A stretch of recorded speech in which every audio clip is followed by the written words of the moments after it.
guys, dadayo kami ng Floodway Cainta. Pupunta kami sa Samyupsal na sinasabi nilang 199 pesos.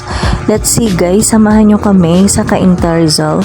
So galing kami ng Pasig guys. So let's go. Medyo traffic pero makakarating naman kami ng maayos guys. So, ito na nga yung 199 pesos. Nakarating kami ay merong pila. So, medyo maraming tao guys, 199. Let's see kung masarap yung samyupsal nila at kung sulit. So, punta na kayo dito sa Cainta Rizal Floodway. Along the highway lang siya guys. So, ayan. So, ayun nga guys, totoo nga 199 pesos.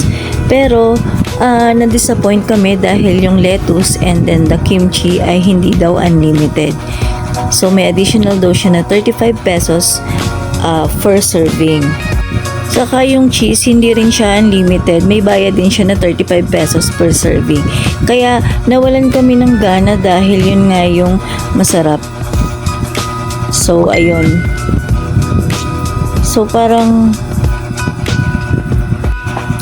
para kaming naluging bading dahil iniintay namin yung mga cheese and then yun yung favorite namin na iserve sa amin ng unlimited. Pero yun nga, nadismaya kami dahil nga hindi siya unlimited. Pero nag-order pa rin kami per serving na 35 pesos. Kaya kung sumatotal, hindi rin siya 199 pesos dahil hindi mo rin naman siya ma-enjoy kung hindi naman kompleto at hindi unlimited yung mga ingredient. Honestly review, hindi siya pumasa sa aking standard, sa aking, alam mo yon. So hindi kami nag-enjoy gaano, pero okay lang. Yung serving ng fork nila ay madami naman, pero yung half ay para siyang may mga taba-taba. So ayun, friendly naman yung mga staff, kaya lang ay hindi ko nagustuhan yung sinagot sa akin na bakit hindi unlimited dahil nalulugi daw sila. So, ibig sabihin, lugi sila sa 199 pesos.